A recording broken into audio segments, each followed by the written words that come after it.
नमस्कार. 8:30च्या बातमीपत्रात मी योगेश कोलते आपलं स्वागत करतो. सुरुवातीला एक नजर ठळक बातम्यांवर.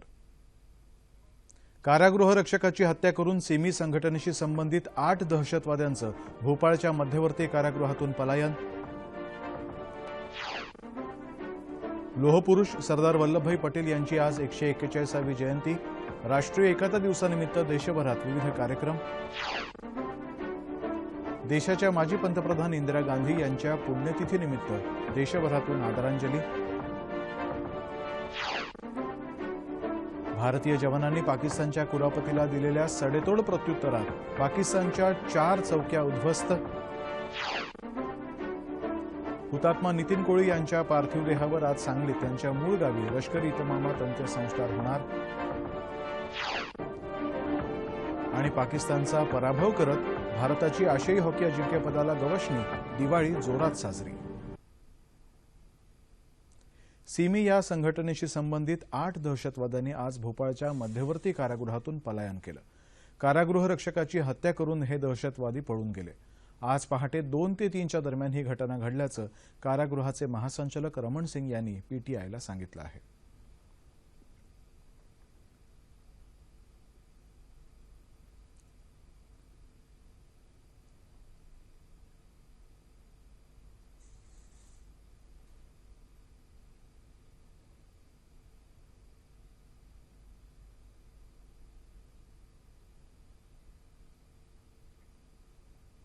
देशाचे पहिले गृहमंत्री सरदार वल्लभभाई पटेल यांची आज 141वी जयंती. भारताचं एकीकरण या संकल्पनेतून सरदार पटेल यांची जयंती राष्ट्रीय एकता दिवस म्हणून साजरी केली जात आहे.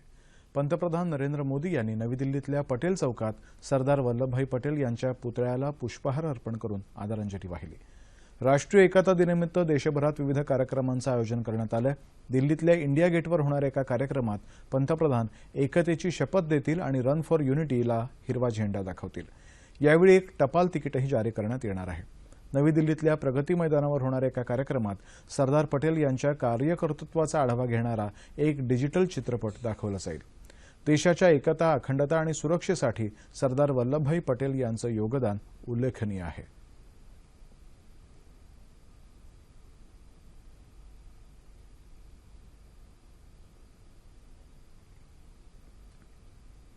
सरदार पटेल यांच्या कार्यकर्तृत्वाचं स्मरण म्हणून आज त्यांची जयंती राष्ट्रीय एकता दिवस म्हणून साजरी होत आहे. त्यानिमित्त या लोहपुरुषाला आदरांजली.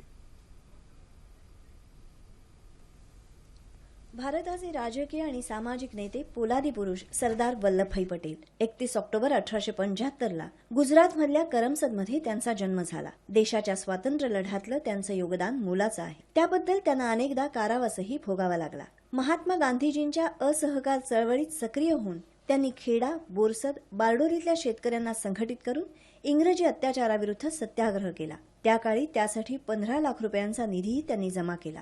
स्वदेशीचा पुरस्कार करण्यासाठी बॅरिस्टर झालेल्या वल्लभभाई पटेल यांनी आपल्या इंग्लिश राहणी आणि पोशाखाचा त्याग करून खादीचा स्वीकार केला. स्वातंत्र्यानंतर पाकिस्तानातून आलेल्या पंजाब, दिल्ली इथल्या निर्वासितांच्या मदतीसाठी त्यांनी खूप काम केलं. फाळणीनंतर उफाळलेल्या हिंसाचारात शांतता प्रस्थापित करण्याचं बहुमोल काम त्यांनी केलं. सरदार वल्लभभाई पटेल यांचं अत्यंत महत्त्वाचं कार्य म्हणजे 565 संस्थानांचं भारतात विलिनीकरण. कुशल मुत्सद्देगिरी आणि जरूर तिथे सैनिकी कारवाई करून केलेल्या या कार्याबद्दल त्यांना सन्मानपूर्वक लोहपुरुष हे नामाभिधान प्राप्त झालं. मुक्त व्यापार आणि खासगी मालकी हक्कांचे ते समर्थक होते. त्यांच्या कार्यकाळात गुजरातमध्ये वीज पुरवठा, शालेय शिक्षण क्षेत्रात खूप सुधारणा झाल्या. शिक्षकांचा सन्मान आणि वेतन याबाबत त्यांनी लढा दिला. व्यसनमुक्ती, जातीभेद निर्मूलन, अस्पृश्यता निवारणाचं खूप मोठं काम त्यांनी केलं.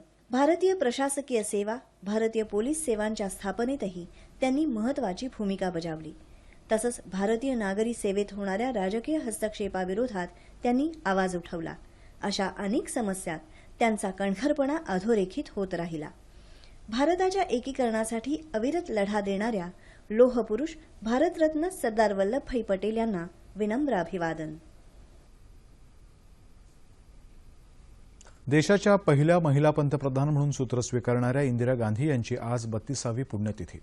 पंतप्रधान नरेंद्र मोदी यांनी इंदिरा गांधींच्या पुण्यतिथीनिमित्त त्यांना ट्विटरवरून आदरांजली वाहिली आहे. पंतप्रधान म्हणून इंदिरा गांधी यांनी घेतलेले अनेक निर्णय हे देशाला प्रगतीपथावर नेणारे ठरले. राष्ट्रीय तसंच आंतरराष्ट्रीय राजकारणाचं बाळकडू इंदिराजींना त्यांचे आजोबा मोतीलाल नेहरू आणि त्यांचे वडील भारताचे पहिले पंतप्रधान पंडित जवाहरलाल नेहरू यांच्याकडून मिळालं. त्यांनी हा आपला राजकीय वारसा पुढे सक्षमपणे जपला. देशाच्या स्वातंत्र्य चळवळीतही त्यांनी बालपणापासूनच सहभाग घेतला. काँग्रेस कृती समिती आणि केंद्रीय संसदीय मंडळाच्या सदस्या, भारतीय राष्ट्रीय काँग्रेसच्या अध्यक्ष ही पदं त्यांनी सुरुवातीच्या काळात भूषवली. पंतप्रधान झाल्यावर बांगलादेश उभारणीच्या वेळी त्यांची भूमिका आणि देशाला अणुशक्ती संपन्न बनवण्याचा त्यांचा निर्णय भारताला प्रगतीपथावर नेणारा ठरला. 14 प्रमुख बँकांचं व्यापारीकरण, पहिली अणुचाचणी, ऑपरेशन ब्लू स्टार या इंदिरा गांधींच्या कारकिर्दीतल्या काही महत्त्वाच्या घटना. 1977 साली देशामध्ये आणीबाणी लागू करायचा त्यांचा निर्णय वादग्रस्त ठरला. 31 ऑक्टोबर 1984 साली त्यांची हत्या करण्यात आली. पंतप्रधान नरेंद्र मोदी यांनी काल लष्कर तसंच डोगरा स्काउटमधल्या त्याचप्रमाणे भारत तिबेट सीमा पोलीस दलातल्या जवानांबरोबर दिवाळी साजरी केली. हिमाचल प्रदेशातल्या किन्नौर इथं काल त्यांनी जवानांची भेट घेऊन संवाद साधला. समान श्रेणी समान वेतन योजनेचं स्वप्न पूर्ण झाल्याचं सांगत या योजनेच्या अंमलबजावणीअंतर्गत पहिल्या टप्प्यामध्ये सुमारे 5,500 कोटी रुपये दिल्याचं पंतप्रधानांनी यावेळी सांगितलं.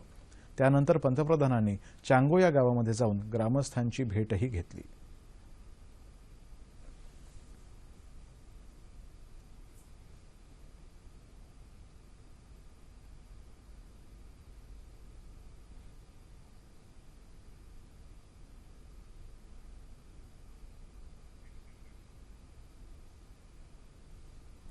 सरहद्दीवर शस्त्रसंधीचं उल्लंघन करत पाकिस्तानच्या कुरापती सुरूच आहेत. काल रात्री उशिरा जम्मू काश्मीरातल्या केरन सेक्टर इथल्या नियंत्रण रेषेवरती भारतीय जवानांनी पाकिस्तानच्या गोळीबाराला जोरदार प्रत्युत्तर देत 4 पाकिस्तानी चौक्या उद्ध्वस्त केल्या. लष्करानं दिलेल्या माहितीनुसार भारतानं दिलेल्या प्रत्युत्तरात पाकिस्तानचं मोठं नुकसान झालंय. कुपवाडा जिल्ह्यातल्या जंगलामध्ये कालपासून सीमा सुरक्षा दलाची दहशतवाद्यांसोबत चकमक सुरू आहे. 4 ते 5 दहशतवादी घुसल्याची शक्यता वर्तवण्यात येत आहे. लष्करी अधिकाऱ्यांनी दिलेल्या माहितीनुसार या जंगलामध्ये सुरक्षा दलाकडून दहशतवाद विरोधी मोहीम राबवली जात होती. कथुआ, सांबा, अर्निया, आरेसपुरा इथल्या आंतरराष्ट्रीय सरहद्दीवरती पाकिस्तानी रेंजर्सनं नागरी वस्त्या आणि सीमा सुरक्षा दलांच्या तळांवरती उफळी तोफांचा मारा केला. त्याला भारतीय जवानांनी चोख प्रत्युत्तर दिलं.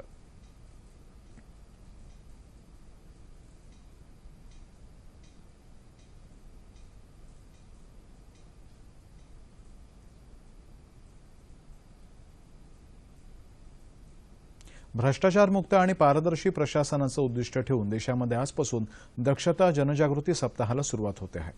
5 नोव्हेंबरपर्यंत हा सप्ताह चालणार आहे. देशासह राज्यातही दक्षता जागृती सप्ताहानिमित्त विविध कार्यक्रमांचं आयोजन करण्यात आलंय. यासाठी राज्य सरकारनं परिपत्रक जारी करून विविध विभागांना कळवलंय. या सप्ताहाच्या कार्यवाहीचा अहवाल शासनाला किंवा जिल्हाधिकारी कार्यालयाला सादर करावा असंही या परिपत्रकात नमूद करण्यात आलंय. जम्मू आणि काश्मीरमधल्या माछिल क्षेत्रामध्ये नियंत्रण रेषेवरती पाकिस्तानी लष्करानं केलेल्या गोळीबारात हुतात्मा झालेला सीमा सुरक्षा दलाचा जवान नितीन सुभाष कोळी यांच्या पार्थिवावरती आज त्यांच्या मूळ गावी अंत्यसंस्कार करण्यात येणार आहेत. काल श्रीनगर इथं कोळी यांचं पार्थिव आणण्यात आलं. तिथं त्यांना लष्कराच्या वतीनं मानवंदना देण्यात आली होती.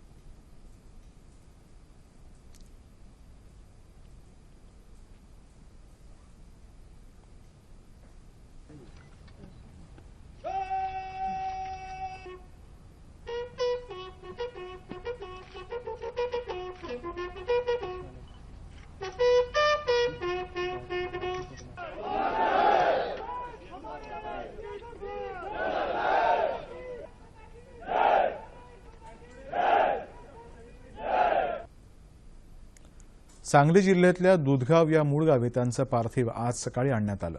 जवान नितीन कोळी हुतात्मा झाल्याचं वृत्त आल्यापासून संपूर्ण गावावरती शोककळा पसरली आहे. यंदा दिवाळीही साजरी न करायचा निर्णय गावकऱ्यांनी घेतला आहे. यंदाच्या गाळप हंगामासाठी एफआरपीची रक्कम 2 टप्प्यांऐवजी एकरकमी देण्याबाबत साखर कारखानदार आणि शेतकरी संघटनांमध्ये सहमती झाली आहे.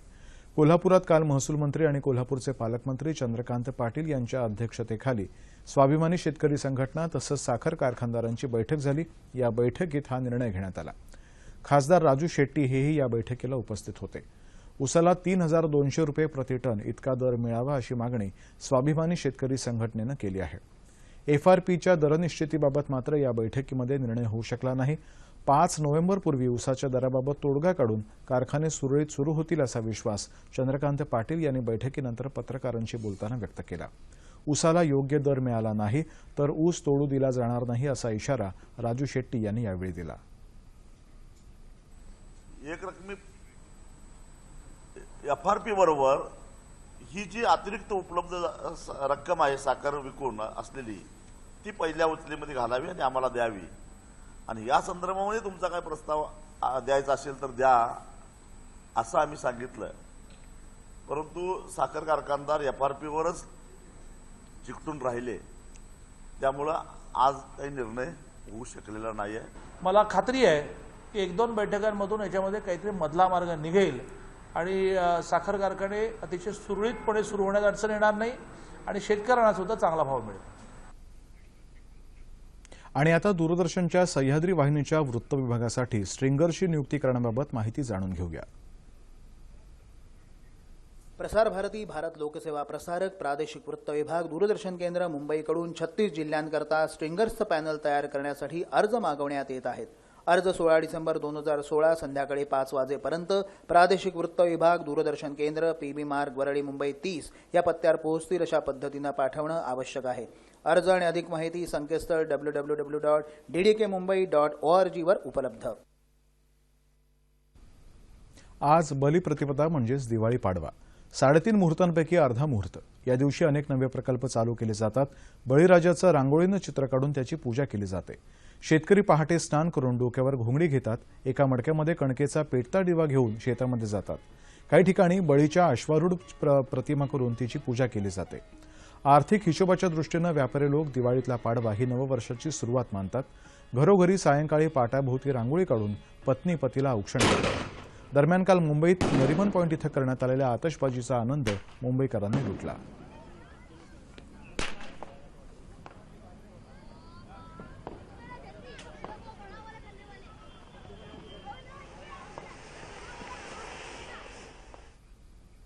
आणि आता बातमी हॉकीची. मलेशियातल्या क्वांटन इथं झालेल्या चुरशीच्या सामन्यामध्ये पाकिस्तानचा 3-2 गोलनी पराभव करत भारतानं यंदाच्या आशियाई हॉकी अजिंक्यपदावर आपलं नाव कोरलंय. पहिल्या 3 क्वार्टरपर्यंत अटीतटीच्या झालेल्या लढतीनंतर चौथ्या क्वार्टरमध्ये निर्णायक गोल नोंदवून भारतानं पाकिस्तानच्या सलग विजयाच्या आशा धुळीला मिळवल्या. चौथ्या आणि शेवटच्या क्वार्टरमध्ये भारताच्या निक्की थिम्मय्यानं मैदानी गोल करत भारताला 3-2 अशी विजयी आघाडी मिळवून दिली. त्यानंतर मात्र भारतीय खेळाडूंनी पाकिस्तानच्या चाली उधळून लावत आशियाई अजिंक्यपदाला गवसणी घातली. हवामान. येत्या 24 तासांमध्ये मराठवाड्यामध्ये तुरळक ठिकाणी पाऊस पडण्याची शक्यता आहे, तर याच काळामध्ये उर्वरित राज्यातलं हवामान प्रामुख्यानं कोरडं राहील असा अंदाज हवामानशास्त्र विभागानं वर्तवला आहे. शेवटी एक नजर पुन्हा एकदा ठळक बातम्यांवर. कारागृह रक्षकाची हत्या करून सिमी संघटनेशी संबंधित 8 दहशतवाद्यांचं भोपाळच्या मध्यवर्ती कारागृहातून पलायन. लोहपुरुष सरदार वल्लभभाई पटेल यांची आज 141वी जयंती. राष्ट्रीय एकता दिवसानिमित्त देशभरात विविध कार्यक्रम.